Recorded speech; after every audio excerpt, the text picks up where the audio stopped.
ver Jesus, contemplar com os olhos, não é isso que João quer dizer. João, ele quer dizer que querer ver Jesus é muito mais.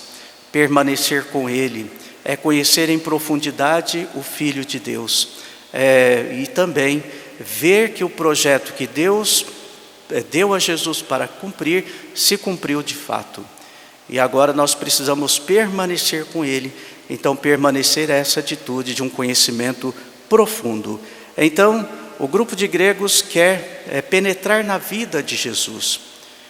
O que aconteceu então? Os teólogos, afirmam assim que esse grupo de gregos são pessoas convertidas ao judaísmo e que faziam também as suas peregrinações, e estava perto a Páscoa, subiram para Jerusalém para fazer as suas orações, fazer as suas oferendas. Não foram para se divertir, de jeito nenhum, mas para rezar. E certamente os teólogos afirmam que eram pessoas que adoraram outros deuses, tinham as suas superstições, enfim, faziam aquilo que muitos pagãos faziam ou fazem até hoje. Mas, por ter se convertido ao judaísmo, eles então precisavam se encontrar com Deus. Mas ao chegar no templo, ou no santuário, em Jerusalém, o coração deles pediram uma vivência mais profunda. A fé deles não estava completamente realizada, e eles sentiam um vazio. Então eles precisavam de algo mais, e este algo mais era Jesus Cristo. Aqui eu entro na nossa vida. Eu falo que quando eu estava lá na minha família, antes de ir para o seminário, foi uma fase na vivência de fé. Depois no seminário, outra fase na vivência de fé. E como padre, uma outra fase. Preciso ainda entrar mais e mais na intimidade para conhecer Jesus e muito mais pôr em prática aquilo que Ele pede daqui a pouco. Então nós somos chamados a amadurecer na fé. É o que eles aqui experimentaram. Quantas pessoas foram batizadas ou são batizadas, mas não têm uma vivência de fé? Chega num ponto que precisam, muitos, querem conhecer Jesus, querem viver a profundidade da fé, porque não basta ir só à missa, precisa de algo mais, precisa conhecer Jesus. E então muitos optam por catequeses. Hoje a igreja, a catequese pede uma catequese mais profunda, para que as pessoas façam um itinerário de vida, de conhecimento, de profundidade na pessoa de Jesus e na sua própria pessoa. Isso a proposta é desde a infância, na catequese infantil.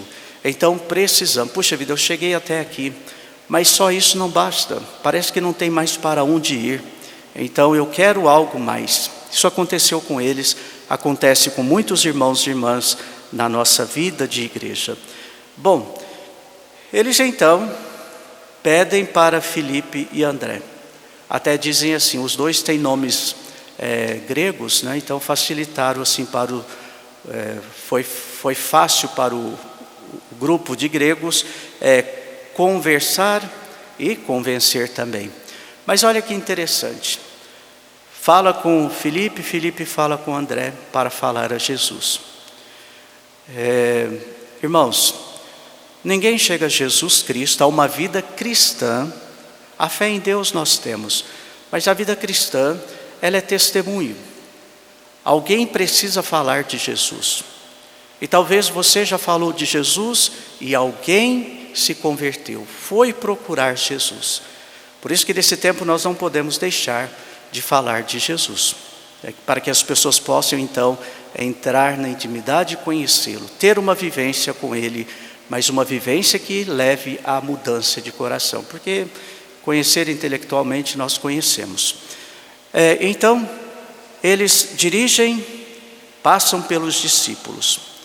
Então, para chegar a Jesus é preciso passar pelos discípulos, segundo o Evangelho, segundo São João. Por isso, a necessidade do nosso testemunho. Mas esse grupo aqui, ele não sabemos se esse grupo foi acolhido ou não por Jesus. Né?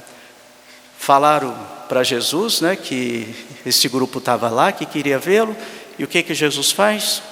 Jesus dá uma belíssima catequese, conforme está aqui. Né?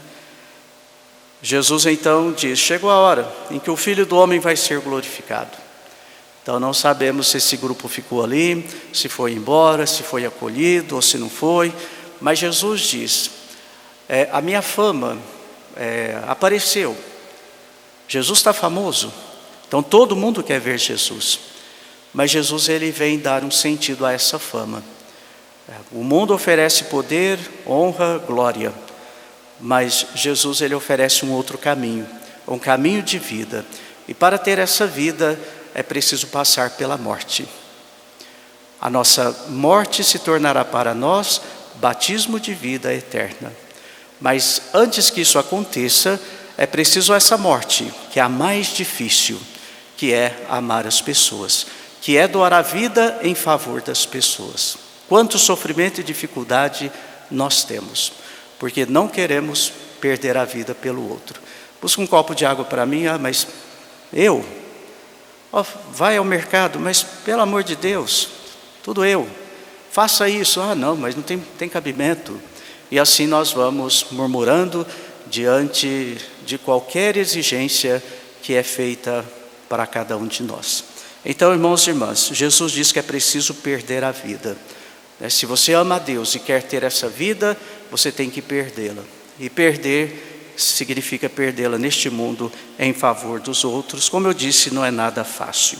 E aí ele cita um exemplo aqui bonito da semente. Se o trigo que cai na terra não morre, ele continuará só um grão de trigo. Então, na natureza, nós aprendemos que para que ela se renove, ela precisa morrer. Então, sementes vão brotando, vão dando vida nova. Aquela semente morreu, fez o seu papel. E agora, uma nova criatura ali se faz. Um exemplo, uma pessoa tem um saco de trigo, sei lá, vamos pôr 200 quilos de trigo. Ele tem uma opção, em guardar esse trigo para ele. Eu vou guardar, bem guardado, vou trancar aqui nesse quarto, porque ele pode se perder. E de fato, esse trigo guardado dessa forma, ele vai se perder e o homem vai perder o trigo e não terá nada o que comer. Ele tem outra opção também. Bom, já que eu tenho esses 200 quilos, eu vou comer. Então ele come aqueles 200 quilos. O que acontece depois? Ele não tem mais. Mas ele tem uma outra opção. A terceira, vou plantar esse trigo. E plantando, brotando, eu terei muito mais. Eu vou receber muito mais. É assim, irmãos, a nossa vida. Se nós formos egoístas e guardarmos a nossa vida só para nós mesmos, nós a perderemos. Mas se nós perdermos essa vida, o próprio Jesus fala, nós a teremos em abundância. Nós vamos ganhar a nossa vida. Então, sejamos astutos nesse tempo tão difícil, em que o egoísmo parece se apoderar de nós, porque uma vez fechados em casa, podemos viver assim, de forma egoísta, sem abrir o coração para as pessoas que necessitam. Então, se queremos vida, vamos então perdê-la em nome desse Senhor Jesus.